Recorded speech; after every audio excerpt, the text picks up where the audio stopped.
Hello friends, welcome to authentic south. இன்றைக்கி நம்ம சேனலில் ப்ளூபெர்ரி பனானா ஸ்மூத்தி எப்படி பண்ணுறதுன்னு பார்க்கலாம். இது ரொம்பவே ஹெல்த்தியான ஒரு ஸ்மூத்தி. இதை நம்ம பிரேக்ஃபாஸ்ட்டுக்கு பதிலாக கூட எடுத்துக்கலாம். இந்த ஸ்மூத்தியில் நான் இன்றைக்கி சியா சீட்ஸ் ஆட் பண்ணி பண்ண போகிறேன். First 3 tablespoon chia seeds எடுத்துக்கலாம். இதில் fibre, calcium, healthy fat, protein, antioxidants எல்லாமே இருக்கிறதுனால இது கம்ப்ளீட் மீல். கொஞ்சம் தண்ணி சேர்த்து ஒரு 1 ஹவர் ஊற வச்சுக்கலாம்.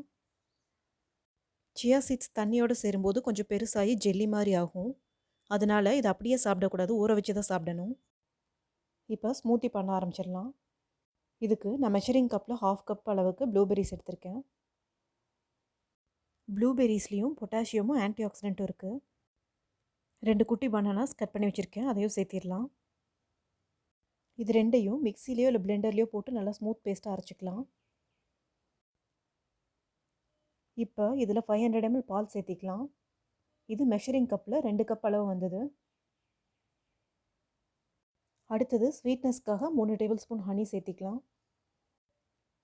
இதில் பாலுக்கு பதிலாக ஆல்மண்ட் மில்க் இல்லைனா சோயா மில்க் கூட சேர்த்திக்கலாம். எல்லாத்தையும் சேர்த்து இன்னொரு தடவை பிளெண்ட் பண்ணிவிட்டு பெரிய பவுலில் மாற்றிடலாம். இப்போது சியா சீட்ஸ் நல்லா ஊறிடுச்சு, அதை இது கூட சேர்த்து நல்லா மிக்ஸ் பண்ணிக்கலாம். நல்லா மிக்ஸ் பண்ணிவிட்டு கிளாஸுக்கு ட்ரான்ஸ்ஃபர் பண்ணிக்கலாம். இந்த ஸ்மூத்தியில் நம்ம பால், ப்ளூபெர்ரி, பனானா, சியா சீட்ஸ் எல்லாமே சேர்த்து பண்ணியிருக்கிறதுனால இதை மார்னிங் பிரேக்ஃபாஸ்ட்டுக்கு பதிலாக கூட எடுத்துக்கலாம். சியா சீட்ஸில் ஃபைபர் அதிகமாக இருக்கிறதுனால இது நல்லா ஃபில்லிங்காக இருக்கும். கடைசியாக 1/2 டீஸ்பூன் ஹனி ஆட் பண்ணிக்கலாம். இது ஆப்ஷனல் தான், வேணும்னா சேர்த்திக்கலாம். இதை டெக்கரேட் பண்ணுறதுக்காக நான் குட்டி குட்டியாக ப்ளூபெர்ரிஸை கட் பண்ணி வச்சுருக்கேன், அதை மேலே இந்த மாதிரி சேர்த்திக்கலாம்.